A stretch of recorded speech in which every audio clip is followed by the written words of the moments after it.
mexicanos. Es el primer diccionario gastronómico de hongos que se elabora. Y bueno, le vamos hoy a platicar un poco sobre el proceso, cómo lo hicimos, contarles un poco de esta metodología y por qué surge la necesidad de crear una herramienta para las personas que quieren cocinar con hongos, que están interesadas como en poderlos llevar a las mesas urbanas. Entonces, bueno, un poco queremos platicarles sobre eso, ¿no? Sí, les comentamos que el diccionario gastronómico surgió como una investigación de los estudios de maestría de Laura, pero más allá de la investigación, nosotros siempre pensamos y planteamos que el diccionario fuera una herramienta útil para las y los usuarios. Es decir, es una herramienta que pretendemos que la comunidad, principalmente en la urbe como lo es la Ciudad de México, regresemos estos saberes locales alrededor de los hongos y retomemos toda esta cultura gastronómica alrededor del diccionario. Entonces, Lau les va a contar un poco cómo es que surgió la metodología y cómo construimos el diccionario. Sí, bueno, justo como dice Amaranta, esta es una obra que es el resultado de lo que fue un proyecto de la maestría y por eso para mí es muy importante, bueno, para ambas, que no tan solo es un libro, sino que es un diccionario, porque surge con la idea de retomar el diccionario como una herramienta divertida, como una herramienta realmente útil y no solamente aburrida. Y pensando más en el diccionario gastronómico como un diccionario que realmente fuera útil para las personas que quieren cocinar con hongos. Esa fue la premisa, ¿no? O sea, muchas de las razones por las cuales no hay hongos en la mesa urbana o que solamente, digamos, está designado a que vayamos a comer hongos a un restaurante y tengamos que pagar una experiencia carísima de hongos, es porque existe un desconocimiento para nosotros que estamos en la urbe sobre cómo aproximarnos a los hongos, si vamos a ir al mercado, cuál hongo queremos, si queremos hacer justo una ensalada, qué hongo nos conviene más, o si queremos hacer una sopa, qué hongo nos conviene más en la temporada justo en la temporada de lluvias. Entonces nace el libro con esa idea de crear una herramienta que sea un diccionario con una metodología. Para eso se hizo un estudio previo y muchos de los problemas que tienen los diccionarios gastronómicos es la falta de estandarización y de información realmente útil para el cocinero o la cocinera.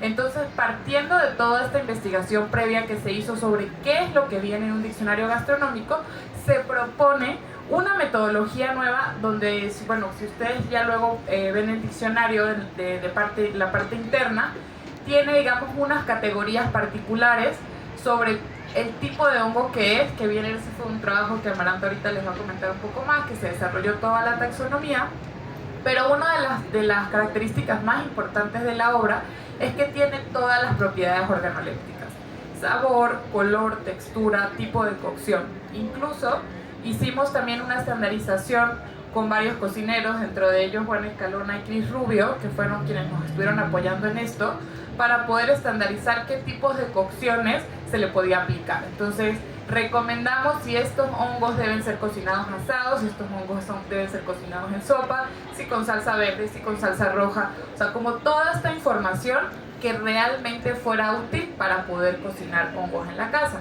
Entonces, el diccionario tiene 50 hongos, que son hongos que al final decidimos, bueno, la investigación se hizo en el área metropolitana, en el centro de México, y en esa investigación digamos que documentamos 124 hongos, de los cuales de esos 124 se seleccionan 50 hongos, que fue los que nosotros consideramos, y a partir también de las ocurrencias, o sea, de la cantidad como de repeticiones que había en el uso de los hongos, y con mayor importancia cultural tomamos los 50. Y bien, como siempre decimos, y bueno, Amaranta siempre lo repite mucho, que es al final los hongos que están en bosque, aunque sean en zonas diferentes y no sean necesariamente en la zona centro, estos hongos se van a repetir. Entonces los 50 hongos que van a conseguir aquí en el diccionario, digamos que son 50 hongos, o los 50 hongos que quizás tienen mayor importancia cultural. Entonces digamos que esta fue la idea, así surge el diccionario. Y un poco también, bueno, ya si lo pueden ver a su interior, van a ver que cada entrada es de terminología, pero la terminología cultural. Y esa es una de las características principales de lo que fue, digamos, esta línea de investigación. Normalmente, cuando hablamos de los hongos y cuando nos acercamos a quienes estudian hongos y especialistas en hongos, siempre los quieren llamar por el nombre científico a fuerza, ¿no? O sea, como que solo el nombre científico porque es la única manera de identificarlos. Y esta apuesta de la terminología cultural es justo decir, sí, claro, es necesario tener el nombre científico, pero la terminología que se crea dentro del conocimiento de las comunidades recolectoras también es necesaria registrarla. Entonces, las entradas que tenemos de los hongos son los términos que tuvieron mayor uso y además de eso tenemos todas sus variaciones denominativas, ¿no? Un hongo puede tener su o sea, el nombre que, digamos, por el que mayor lo encontramos denominado y a partir de eso puede tener 30 nombres. Entonces, la idea de este diccionario fue justamente rescatar este conocimiento y esta, digamos, incluso creatividad lingüística para poderla documentar, ¿no? Fue como que ya o sea, digamos que en la academia muchas veces es solo lo científico es lo que nos importa tener como herramienta, ¿no? O es lo que nos interesa tener registrado, convertido en libro. Y no necesariamente es así. La apuesta digamos, de la teoría que hay detrás de este libro es justamente en los hongos hay toda una creatividad lingüística, hay comunidades que tienen unos referentes que no tienen nada que ver con los nombres científicos y eso buscamos documentarlo en el libro. Pero además el diccionario no solo rescata todo este saber tradicional que se ha invisibilizado y que se ha perdido en este proceso de mestizaje con la llegada de los españoles, sino también pretende sustentar todas las características culturales en el conocimiento científico. Entonces, a pesar de que el diccionario está agrupado y organizado con base en los nombres comunes que se le determina a los hongos, es muy importante también rescatar estos nombres científicos para que sean el referente y se puedan utilizar en cualquier lado de México, porque no en todo el territorio nacional los hongos tienen el mismo nombre común. Entonces, como lo comentó Laura, este diccionario incluye 50 especies y son las 50 especies que seguramente ustedes encontrarán en las zonas boscosas. Cabe resaltar que estos son hongos de zonas templadas. Las zonas tropicales de México son otra historia y además están en otras lenguas. Esto también es bien importante porque el criterio de elección de los nombres tradicionales principalmente se basó en el nombre en español. Nosotros no nos metimos con lenguas originarias porque trabajar con lenguas originarias y más en la urbe de la Ciudad de México, en donde hay una gran diversidad de lenguas originarias, pues sería interminable el trabajo. Entonces lo acotamos a los nombres en español y las características que estos representaban. Entonces, en el diccionario van a encontrar la definición, el nombre común acompañado del nombre científico con la definición del hongo, es decir, sus características biológicas que lo permiten reconocer. Y estas características biológicas, la intención es que el usuario, la usuaria de este diccionario retome y aprenda a reconocer estas características biológicas que no solamente se basan en las características morfológicas del organismo, sino también en características organolépticas como es el sabor, el olor e incluso la consistencia y la textura. Entonces, a pesar de que incluimos 50 hongos, cada hongo no tiene una receta en específico, sino lo que hicimos fue integrar hongos con características tanto de sabor, olor y consistencia que pueden compartirse en recetas y estas recetas se pueden replicar con la intención de que si ustedes van al mercado, que cabe resaltar que en la Ciudad de México todavía están vivos los hongos en los mercados, pueden ir al mercado de Jamaica, al mercado de la Merced, la central de Abastos,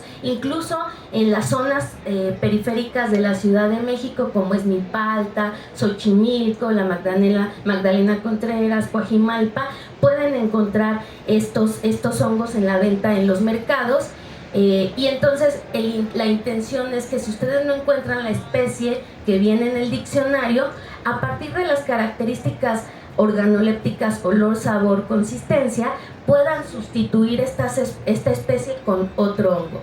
También la intención fue que el diccionario incluyera ingredientes de fácil acceso, porque luego lo que nos pasa es que vemos las recetas y las recetas incluyen ingredientes que no podemos conseguir de manera fácil en los mercados, y este diccionario procura incluir estos ingredientes de fácil acceso, pero además tratando de rescatar esta culinaria tradicional orgánica y dejar de lado todos los alimentos ultraprocesados, en miras de seguir conservando la gastronomía tradicional.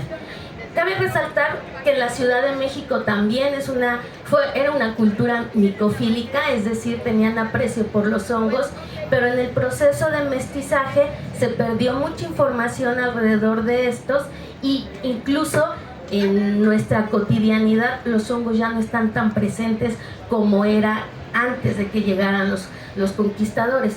Entonces este diccionario pretende esto, regresar a las cocinas urbanas, a las cocinas de la Ciudad de México, estos hongos, este tipo de alimentos, para poder seguir, que sean parte de nuestra mesa, ¿no?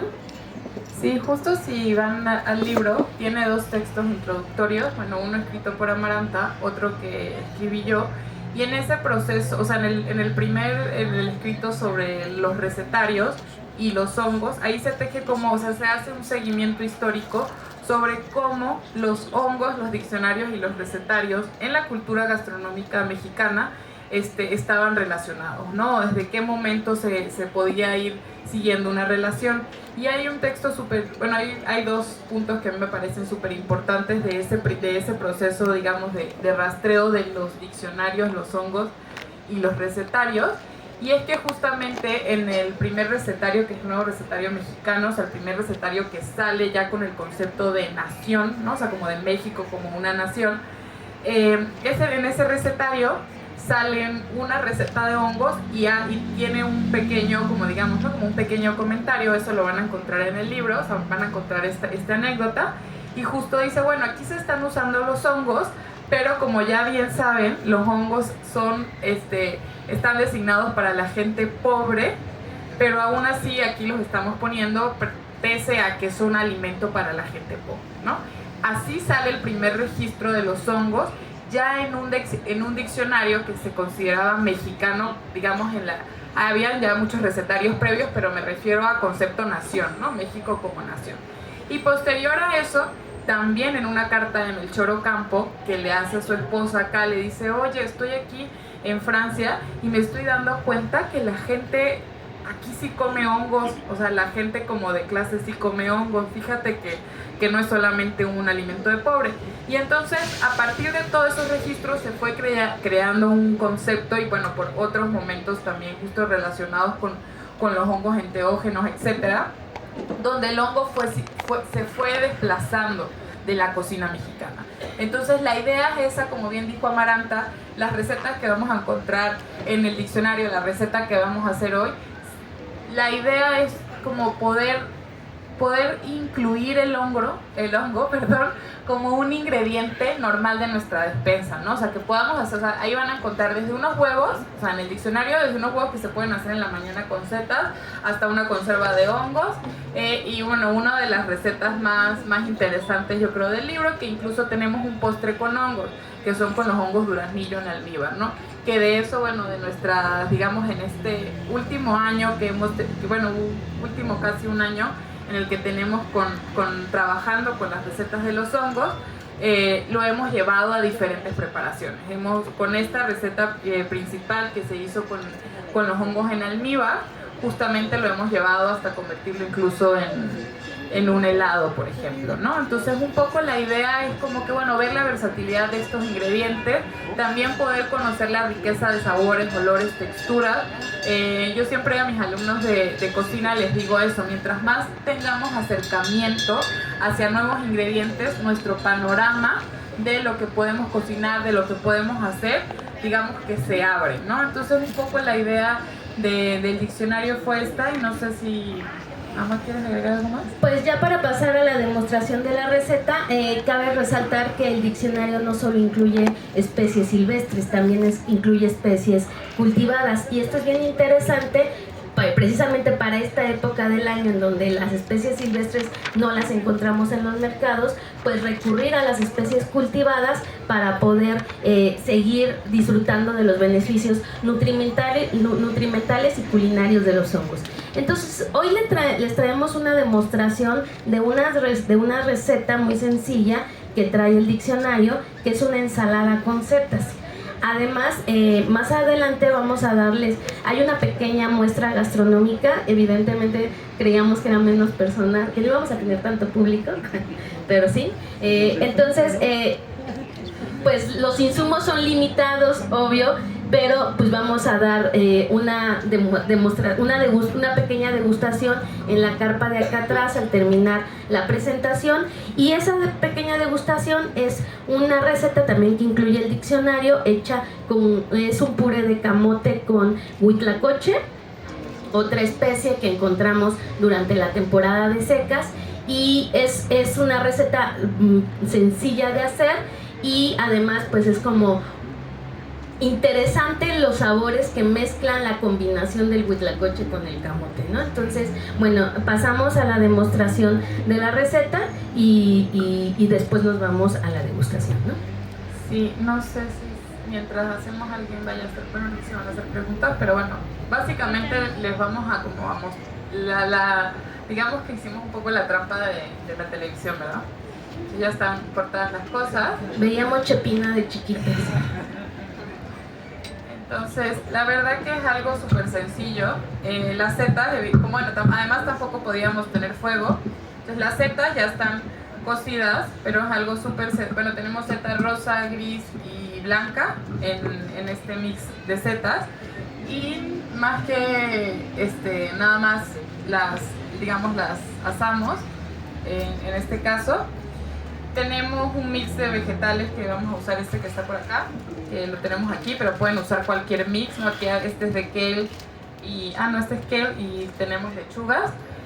Y cortamos pimientos de colores como un poco para darle un color al platillo, ¿no? Y color y textura. Entonces aquí tenemos un mix de pimientos con cebolla morada, pepinos por acá, y justamente unos elotitos que, bueno, bien pueden usar los de lata. Nosotros aquí hicimos a la vieja escuela para no usar ultraprocesados. Y bueno, yo creo que sería eso. Entonces vamos a proceder a hacerlo. Y por último sería un aderezo súper sencillo. Entonces esto es como una de las recetas más fáciles, donde ustedes pueden incluir setas, donde además es una receta súper nutritiva, muy fácil de hacer, todos los ingredientes muy fáciles de conseguir y con un presupuesto súper accesible, ¿no? En este momento aprovecho para agradecer a Biofunga, una organización que cultiva hongos, por proveernos las setas, y a Hongos Nanacat, que fueron los que nos vendieron las setas. Entonces también parte de los objetivos de este diccionario es fortalecer estos lazos comunitarios y generar procesos de comercialización cortos en donde no haya intermediarios, y esto garantice que el productor tenga una mejor ganancia de su trabajo, pero además que no se encarezca el producto y que venga más fresco, ¿no? Que eso tiene otras implicaciones alimentarias que también pueden estar relacionadas con algunos hongos microscópicos. Entonces, muchas gracias Biofunga y Hongos Nanacat por los insumos en hongos. Cabe resaltar que las setas es uno de los hongos que contienen mayor nutrimentos, tanto como vitaminas, fibra y, bueno, los componentes que encontramos en la pared de las células de los hongos, que son los betaglucanos, que nos ayudan a fortalecer el sistema inmune. Es decir, tratando de regresar un poco a esta idea de que nuestra comida sea nuestra medicina, y si nos alimentamos de manera sana, pues evidentemente vamos a estar saludables y vamos a hacer una medicina preventiva y no una medicina de emergencia. Entonces, bueno, ¿va a ser explicando?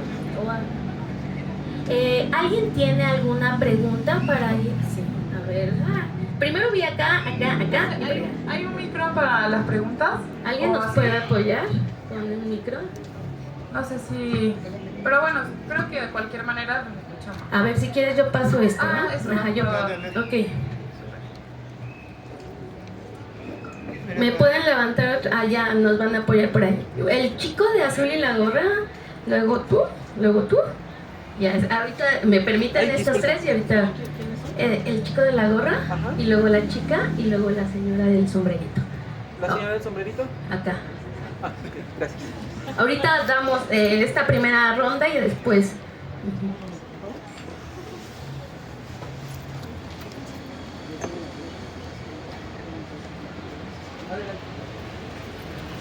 Buenas tardes. Lo que me interesa es cómo fue ese proceso de tener la taxonomía. Obviamente este proceso que involucra muchos nombres, un trabajo de campo tal vez y investigación, traducirlo a algo tan práctico y tan asequible para algo que es fundamental, ¿no?, en la vida humana, que es el alimento. Muchas gracias. Bueno, justamente una de las, digamos, de los motivos del diccionario y en general del proceso de investigación en la academia justamente es que, bueno, Amaranta y yo hemos tomado esta idea de sí somos investigadoras, somos parte de la academia, pero queremos generar recursos, como dices, que puedan ser accesibles. Entonces esto fue un proceso que inicia así con un trabajo de campo, donde documentamos los nombres de los hongos a partir de investigaciones etnomicológicas. Esos fueron los registros escritos. Una cosa que también es muy importante, que se creó el primer corpus de cocineros hablando de hongos, cocineros y cocineras hablando de hongos. Entonces eso fue otro proceso de trabajo de campo en donde hicimos entrevistas a los cocineros que en ese momento, porque eso fue hace 5 años, era muchísimo más complejo conseguir en la cocina, en las cocinas o en el fine dining, por ejemplo, gente que estuviera poniendo propuestas de hongos. Entonces hicimos, digamos, una búsqueda en los restaurantes y posterior a eso también trabajo de campo. Una vez que ya tuvimos toda esa información, entonces tomamos la decisión de, a partir de la metodología que ya estaba creada sobre el diccionario gastronómico, es como, bueno, ¿cómo vamos a hacer que toda esta información, o sea, que ya tenemos, poderla convertir en este libro? Entonces, ya con el trabajo previo que habíamos hecho sobre búsquedas de diccionarios gastronómicos que sí fueran útiles, se llevó toda esa información a ese formato, ¿no? Que fue un poco, digamos, como el trabajo principal. Y en ese caso, para tener que yo creo que esto es de las cosas más importantes, y no lo habíamos dicho, del diccionario, es que empieza como un proyecto multidisciplinario y que se convierte en transdisciplinario. O sea, a pesar de que ya, bueno, no a pesar más bien, además de que ya habíamos hecho todo este trabajo, Amaranta le da todo el aval científico, pero también trabajamos con una ilustradora que es Julia Arbeláez, que fue quien hizo todo el proceso de ilustración de los hongos. Trabajamos directamente con 2 cocineros en un principio, bueno, Juan y Cris, y posteriormente con Laura Cárdenas, para poder aterrizar de esta manera las recetas. Y luego de eso, entonces ya viene, digamos, como conjuntarlo todo para crear una obra, digamos, que tenga esta visión, como tú dices, mucho más completa, mucho más accesible y que cualquier persona la pueda leer, ¿no? Es que creo que ese dato, la chismecita no la omitimos, pero Amaranta, o sea, yo soy bióloga, micóloga, que me dedico a estudiar la relación entre las culturas y los hongos. Entonces yo ya de por sí trabajo con comunidades originarias, con comunidades rurales y semirurales, con el conocimiento tradicional alrededor de los hongos. Laura tiene una formación como lingüista, entonces entre las dos hicimos la sinergia. Ella hizo todo el análisis lingüístico, la estructuración del diccionario, que es parte de su metodología de investigación, proponer una metodología estandarizada para que cualquiera pueda volver a ser un diccionario de elementos silvestres y gastronómicos.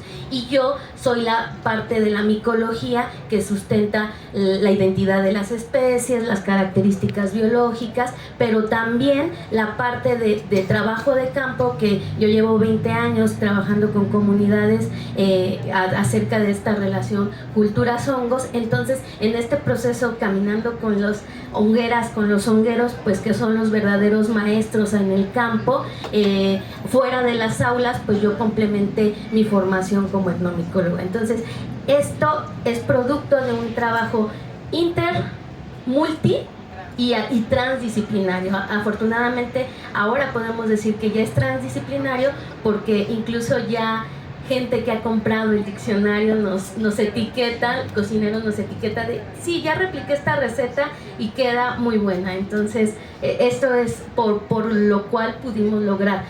Cabe resaltar que estos esfuerzos transdisciplinarios no son posibles si no hay una sinergia entre múltiples visiones de las cosas, y entonces esto permitió enriquecer. Y bueno, llegó después la editorial Elefanta, que fue que gracias a Emiliano, que nos brindó la oportunidad de publicar esta obra. Muchas gracias.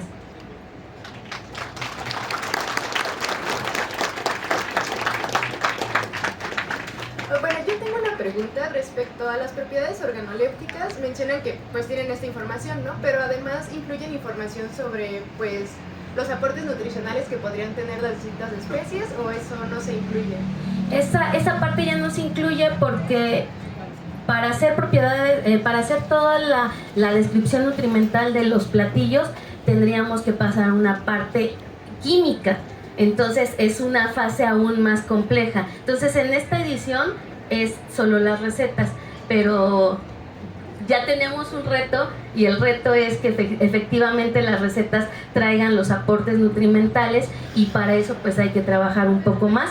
Y yo creo que en la segunda o en la tercera, quién sabe en qué edición, probablemente ya incluyamos esa parte, que es súper fundamental, pero que lamentablemente la química de los hongos es un área de la micología poco explorada. ¿Sí? Y a pesar de que tenemos como fichas nutrimentales de ciertos hongos, no es tan fácil acceder a esta información. Entonces, de nuevo, nos enfrentamos a tener que construir una forma de investigación que nos permita enriquecer esta herramienta para la sociedad civil. ¿Y cuánto cuesta el libro? 700 pesos. ¿Lo puedo ver? Sí, acá atrás está Emi. Me están haciendo señas, me están haciendo señas. Ahorita regresa, pero sí acá. En la parte de atrás, en la carpa, a un lado de la carpa de Mer, está el compañero con los libros. Llévele. Al término de la presentación pueden acudir ahí, por favor. Llévele. Parece ser que hay promoción, precio especial de 500 pesos. Aprovechenla, porque además también queremos mencionar que el diccionario salió en septiembre, septiembre, en la última semana de septiembre, y se agotó la impresión de 1500 ejemplares hace 2 meses. Evidentemente no podemos llegar a la temporada de lluvias sin ejemplares, entonces ya tenemos lista la segunda reimpresión, y la segunda reimpresión, por cuestiones de costos, ya va a estar en 700 pesos. Entonces aprovechenlo, porque Emi viene de buenas y lo está dejando en 500 pesos. Una pregunta más de este lado y continuamos, por favor. Hola, buenas tardes. Yo nada más quería hacer un comentario referente a los hongos que venden en los mercados cerca de nuestras casas, que no le regateemos a las personas el precio, porque las personas son ellas y su familia quienes hacen esta recolección, y muchas veces se los queremos comprar a poquito, ¿no? No vemos todo el trabajo que hay detrás. Para que tengamos en nuestra casa un buen platillo, que lo podamos hacer como ustedes dicen, con los ingredientes que tenemos aquí en su libro, y que no nada más sea un platillo de un restaurante caro, ¿no? Que lo podamos tener en nuestra casa también. Efectivamente, este diccionario también surge como una estrategia en pro de el acceso fácil y económico a la alimentación. Estamos en contra de la gourmetización de los recursos biológicos, principalmente los recursos silvestres, y qué bueno que haces ese comentario, porque efectivamente una honguera, un honguero, para poder recolectar los hongos que les sean factibles para venderlos, son alrededor entre 8 y 12 horas que se la pasa caminando en los bosques, en las montañas. Incluso hay comunidades que salen a las 4 de la mañana a recolectar los hongos, y entonces es mucho trabajo, pero también muchos riesgos en el monte. Y cabe resaltar que cuando llegan los hongos a los mercados de la ciudad, no vienen directamente de los hongueros. Es algo que también tenemos que empezar a trabajar, tratando de acortar las cadenas de comercialización, donde el honguero directamente venda los hongos y se evite el paso por el intermediario que encarece el recurso, que lamentablemente muchas veces el honguero, después de su jornada laboral de 8 o 12 horas, le paga el acaparadora 60, 70 pesos el kilo, y ellos a veces lo venden hasta 3 veces el kilo, y entonces pues hay que acortar estas cadenas de comercialización, y es otro de los retos. No tenemos un directorio de hongueros, de hongueras, no sabemos cuántas hongueros hay en el país, pero lo que queremos es que las hongueras y los hongueros tengan el beneficio económico directo de su trabajo y dejar de estar dependiendo de estos terciarios que muchas veces dejan el kilo de hongos inalcanzable. Entonces es hasta un poco contradictorio y absurdo que antes se consideraba que los hongos eran alimentos de pobres, y que ahora podamos adquirir un kilo de hongos en 500 pesos, pues es injusto, no para la cadena de comercialización, sino para quien está realizando el mayor trabajo, que es el honguero y la honguera. Y otro factor que es importante reconocer de la venta de los hongos en mercado es que cuando los hongos llegaron al mercado, y ya hablando de los mercados de la Ciudad de México, pasaron por 4 ojos que garantizan que son especies comestibles. Es decir, la persona que lo recolecta en el bosque, que tiene todo el conocimiento tradicional de las características en el entorno, la persona que lo limpia, porque los hongos después de que bajan del monte se tienen que procesar y limpiar. Ahí hay otro proceso de verificación, porque generalmente quien los limpia son las abuelitas o las personas que ya no pueden ir al monte, pero los limpian y nuevamente vuelven a verificar que es un hongo comestible. El tercer ojo es la acaparadora o el acaparador, que recoge los hongos y que verifica que son especies seguras. Y los cuartos ojos vigías son la persona que está vendiendo los hongos. Entonces no tengan miedo de los hongos vendidos en el mercado. Los hongos vendidos en el mercado son las especies seguras, pero además tiene la ventaja de que ustedes le pueden preguntar a la señora que los está vendiendo cómo lo preparo. Y eso es bien importante, porque el criterio de comestibilidad de los hongos no solo está relacionado con las toxinas que presentan, sino también el proceso cultural que hace que un alimento sea comestible. El ejemplo básico son los frijoles. Los frijoles son tóxicos si no los ponemos a remojar desde una noche antes. Si no lo ponemos a remojar, ¿qué nos pasa? Se hacen presentes los hongos pedorros, ¿no? Si ya les hablaron de los hongos pedorros, seguramente en alguno de los stands ya les hablaron de esos. Entonces, la papa es otro de los alimentos que si no pasa por cocción nos cae mal al estómago. Lo mismo pasa con los hongos, incluso la seta. La seta puede ser una especie tóxica si no se prepara de la manera adecuada. Y este es un tip. La seta nunca debe consumirse cruda, porque ahora está de moda el ceviche de seta, y lo hacen de la misma manera que el ceviche de pescado, asumiendo que el limón va a ayudar a cocinar el hongo. Y no, lo que tenemos que hacer para cocinar la seta, que fue lo que hicimos nosotras con esta seta, fue poner a hervir agua.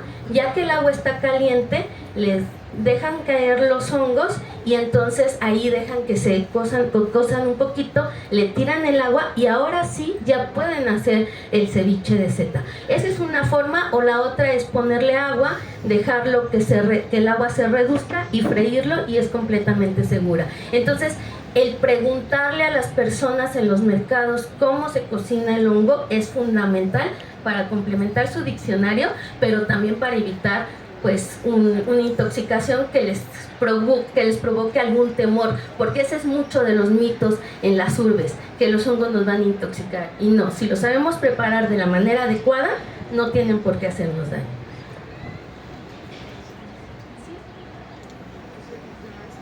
A ver, ya se nos fue el cacao.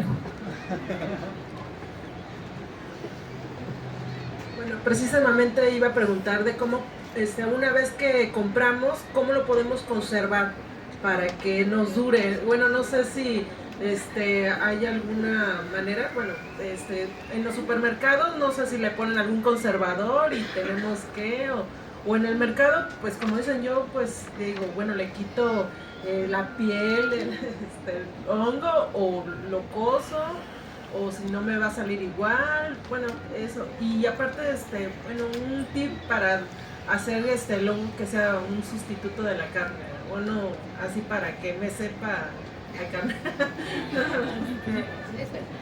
Como bióloga, dependiendo de la especie, pero ahorita Lau les va a explicar.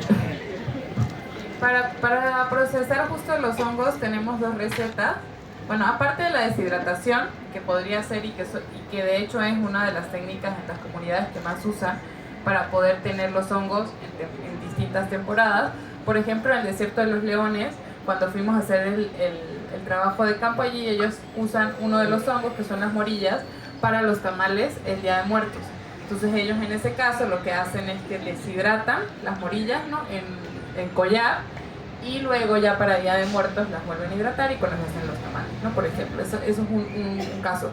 Nosotros, bueno, entendiendo un poco, y eso es algo que también muy importante, nosotros somos súper conscientes de que nuestra perspectiva es urbana. O sea, quienes hicimos este diccionario vivimos en la ciudad y hacemos una vida en la urbe. Entonces, las respuestas a poder conservar estos hongos o cómo conservarlos están relacionadas a cómo vivimos, digamos, en una ciudad como la Ciudad de México. Entonces, tenemos 2 recetas. Uno son los hongos encurtidos y los otros son los hongos lactofermentados.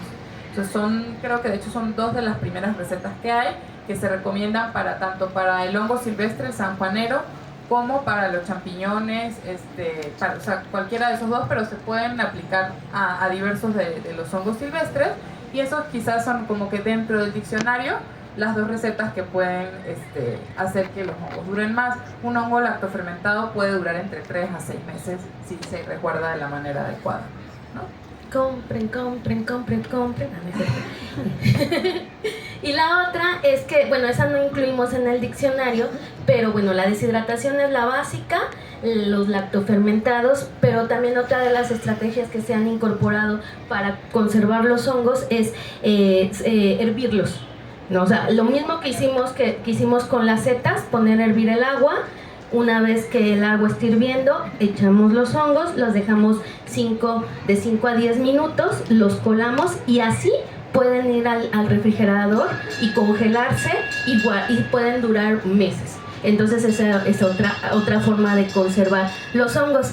Y sobre el sustituto de carne, ¿qué creen? Que a los hongos les decían la carne de los pobres. Entonces, no es que vamos a sustituir, no vamos a poner, a diferencia de la soya o de otros alimentos que le ponen condimentos para que sepa como la carne, hay hongos, por ejemplo, la seta, que sabe a pollo, hay hongos que saben a cerdo, hay hongos que saben a carne de res. Hay un hongo que es uno de mis preferidos, que es el boletus del grupo Edulis, le dicen chotoma, pante, hongorado. Ese hongo sabe a chicharrón. Entonces, los hongos sí efectivamente pueden ser el sustituto de la carne. La diferencia es que pues la cantidad de proteínas que tienen es menor, entonces tenemos que comer una mayor cantidad de hongos para cubrir el requerimiento proteico. Pero sí pueden ser una alternativa para alimentaciones veganas o vegetarianas.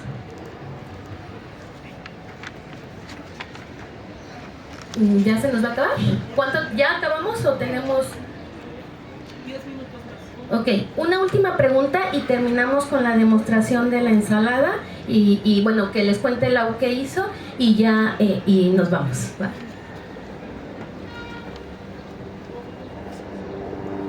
Sí, era una pregunta respecto a cómo fue que hicieron el libro, porque yo también soy lingüista. Entonces, es más como hacia cómo fue el proceso para mezclar los estudios de lingüística y luego aplicarlos a la micología. ¿Cómo fue esa idea para eso?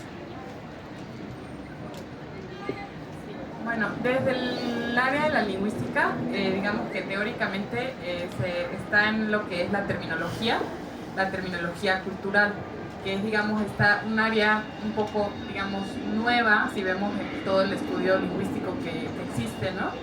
Entonces ahí un poco lo que fue es buscar la etnomicología, que está, o sea, que también hace registros lingüísticos sin hacer análisis lingüísticos, o sea, no analiza los fenómenos, pero sí hace el trabajo de registrar las variaciones lingüísticas. Entonces, a partir de estos, digamos, como de estas aproximaciones etnomicológicas, se hizo el protocolo lingüístico, pero sí se usaron muchos de los registros escritos que ya había o que ya han desarrollado los etnomicólogos. Y a partir de ese registro de los etnomicólogos, entonces se pasó a la terminología cultural, específicamente siguiendo la teoría de la terminología comunicativa, ¿no? De María Teresa Cabré. Digamos, esto es un poco más teórico para que nadie va a saber más de esto, pero digamos, siguiendo esa teoría, se hace lo que fue la metodología, ¿no? O sea, como tomando en cuenta los contextos culturales y el contexto pragmático para poder hacer el registro. ¿Es rapidita? Sí. Ok, a ver, porque ya nos están viendo feíto por allá. Una pregunta. Bueno, mi mamá dice que le ponga ajo cuando guiso los hongos para que se cambia de color, no me lo coma. Entonces nada más quería saber si eso es verdad, porque nunca se ha puesto de otro color, siempre lo he visto blanco. Entonces dije, bueno, no sé si guisar uno venenoso para ver si efectivamente cambia de color. Desde la etnomicología reconocemos que no solo el conocimiento científico es el conocimiento válido, los conocimientos locales o el conocimiento tradicional también es válido. No hemos encontrado un hongo que manche el ajo o la moneda de plata de negro. Incluso yo he hecho experimentos con amanitas tóxicas mortales, que es el grupo de hongos que yo trabajo, y no manchan el ajo de negro. Mañana con mi compañera Fungicosas vamos a tener un conversatorio sobre mitos y realidades de los hongos. Vamos a hablar un poco de eso, pero en este momento les puedo decir que no es una regla segura. No es seguro que el hongo provoque el cambio del color del ajo. Sin embargo, no quiere decir que no sea cierta. Si la cultura lo tiene grabado en la memoria, es que alguna especie pudo haber provocado esto, provocó una intoxicación, y este fenómeno desencadenó este conocimiento y fijó este saber local. Sin embargo, no pasa con las especies tóxicas mortales, que para mí son como las más importantes, y no hemos encontrado una especie comestible que haga esta reacción. Esto no quiere decir que no haya una especie, incluso en esta erosión del conocimiento, a lo mejor ya hasta perdimos el conocimiento de la especie que provocaba esta reacción en la moneda y en el ajo. Entonces, para más información, síganos mañana en el conversatorio con Fungicosas y Dani Guzmán. Gracias.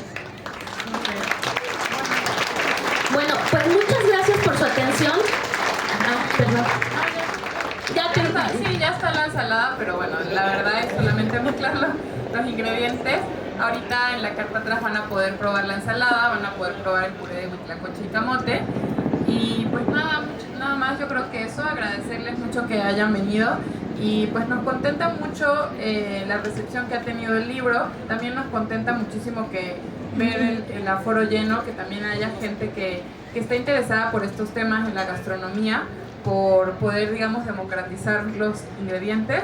Entonces, bueno, muchísimas gracias. No me gustaría que todo mundo saliera corriendo para la degustación y dejáramos la ponencia que sigue sola. Entonces, ¿qué les parece si se quedan a escuchar la ponencia y ahorita nosotras atrás, tras bambalinas, generamos una estrategia para repartir la degustación, y mientras escuchan al siguiente ponente, que además su conferencia garantiza mucho, podemos ir repartiendo la degustación? Muchas gracias por su atención y compren.